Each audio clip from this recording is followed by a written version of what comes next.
বিসমিল্লাহির রহমানির রহিম। আসসালামু আলাইকুম ভিউয়ার্স, আশা করছি সকলে ভালো আছেন। Welcome to my channel chef Sharmin.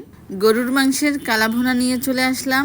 মজার এই কালাভুনাটা রান্না করা যে এত সহজ সেটা আপনারা আমার এই রান্না দেখলেই বুঝতে পারবেন। তো কিভাবে এত সহজ করে ঝটপট কালাভুনার মাংস রান্না করে ফেললাম সেটা দেখার জন্য পুরো ভিডিওর সাথেই থাকতে হবে। তো কোরবানির সময় আমরা যেহেতু সবাই ব্যস্ত থাকি, তো এই কোরবানির দিনে বা কোরবানির পরের দিনে ঝটপট কিভাবে কালাভুনা রান্না করা যায় সেজন্যই আমি সহজভাবে দেখিয়ে দিচ্ছি। তো আমি এখানে 1 কেজি গরুর মাংস নিয়েছি এবং একটু বড় বড় টুকরা করে নিয়েছি। তো রাঁধুনির কালাভুনা মশলা দিয়ে আজকে কালাভুনা তৈরি করব। এই প্যাকেট মশলাগুলো আমাদের জীবনযাত্রাকে অনেকটাই সহজ বানিয়ে দিয়েছে। যেহেতু আমরা এখন সবাই ব্যস্ত, তো ব্যস্ততার মাঝে আমাদের ঝটপট একটু ইয়ামি খাবার তো খেতে ইচ্ছেই করে। তো কালাভুনার এখানে 2টা প্যাকেট আছে। তো এই সবুজ প্যাকেটটা আমি প্রথমে দিব, এটাই কালাভুনার মশলাটা। আর লাল যে প্যাকেটটা আছে এখানে 2 চা চামচ রাঁধুনি গুঁড়া আছে। তো যেহেতু আমার এখানে 1 কেজি মাংস, তাই আমি অর্ধেকটা দিচ্ছি। 2 কেজি মাংসের জন্য এই কালাভুনার মশলাটা একেবারে পারফেক্ট। যদি আপনারা 2 কেজি গরুর মাংস রান্না করেন সেক্ষেত্রে 1 প্যাকেট কালাভুনার মশলা সম্পূর্ণ ইউজ করবেন। এবং পেঁয়াজ কুচি দিয়ে দিচ্ছি 1/2 কাপ পরিমাণ।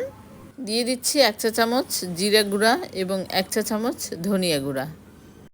1 চা চামচ গোলমরিচ গুঁড়া দিয়ে দিচ্ছি। লাল মরিচ গুঁড়া দিয়ে দিচ্ছি 1 টেবিল চামচ পরিমাণ। হলুদ গুঁড়া দিয়ে দিচ্ছি 2 টেবিল চামচ পরিমাণ। দিয়ে দিচ্ছি লবণ স্বাদ মতো। রসুন বাটা দিচ্ছি 2 টেবিল চামচ পরিমাণ এবং আদা বাটা 2 টেবিল চামচ পরিমাণ। কালাভুনায় কিন্তু ঝালটা একটু বেশিই দিতে হয়। আমার যেহেতু বাচ্চারা খাবে তাই আমি একটু ঝালটা কম দিয়েছি। এখন দিয়ে দিচ্ছি 1 কাপ পরিমাণ সয়াবিন তেল। আপনারা চেষ্টা করবেন সরিষার তেল ইউজ করতে। আমার যেহেতু সরিষার তেলটা একটু কম আছে সেজন্য আমি সয়াবিন তেল দিয়ে রান্না করছি, কিন্তু যখন বাগার দেব তখন আমি সরিষার তেলটা ইউজ করব। এখন সব কিছু ভালো করে মিক্সড করে নিচ্ছি। খুব ভালো করে একেবারে চেপে চেপে মিক্সড করতে হবে। তো কোরবানির আগে জিলহজ মাসের এই প্রথম 9 দিনে আমরা যেন বেশি বেশি নামাজ পড়ি, ইবাদত করি, রোজা রাখার চেষ্টা করি, নফল যে ইবাদতগুলো আছে সেটা একটু বেশি বেশি করার চেষ্টা করি।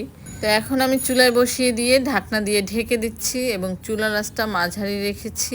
তো 5 মিনিট পরে আমি ঢাকনাটা তুলে একটু নেড়ে দিচ্ছি।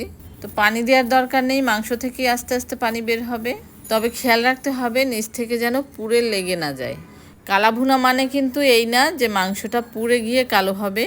তো কিছু মশলা এক সাইড করে রেখেছিলাম সেজন্য দিতে খেয়াল নেই। তো এখন দিয়ে দিচ্ছি, এখানে দারচিনি দিয়ে দিচ্ছি কয়েক টুকরা একটু ভেঙে ভেঙে। আর এখানে এলাচ গুঁড়া করে নিয়েছি, এলাচ গুঁড়া দিয়ে দিচ্ছি। এলাচ দিয়ে দিচ্ছি 1/2 চা চামচের একটু কম। এখানে 4টা এলাচ গুঁড়া করে নিয়েছি। আর তেজপাতা দিয়ে দিচ্ছি 2টা। এবং টমেটো পিউরি ছিল আমার ডিপ ফ্রিজে ফ্রোজেন করা, সেখান থেকে বড় এক টুকরা দিয়ে দিচ্ছি। এখানে 4 টেবিল চামচ পরিমাণ টমেটো পিউরি আছে। তো আপনারা চাইলে এই টমেটো পিউরিটা আগে থেকে বের করে মাংসের মশলা যখন আমি মিক্সড করেছিলাম তখনও একসাথে মেখে নিতে পারেন। তো মাংসটা কিন্তু কষানো হয়ে গিয়েছে। তো এখন গরম পানি দিয়ে দিচ্ছি মাংসটা সিদ্ধ হওয়ার জন্য।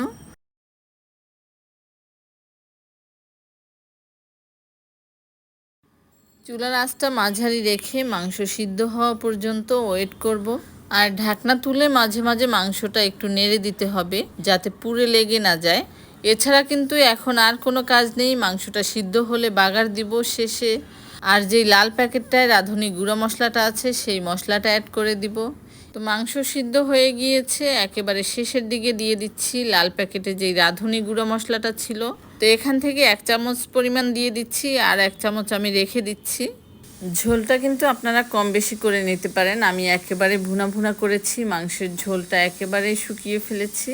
এখন ভালো করে নেড়ে আমি চুলাটা বন্ধ করে মাংসটা এক সাইড করে রেখে দিচ্ছি বাগার দেওয়ার জন্য।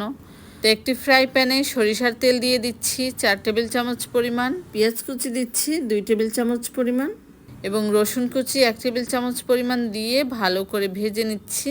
পেঁয়াজটা একটু নরম হয়ে এলে দিয়ে দিচ্ছি 5-6 টুকরা শুকনা মরিচ।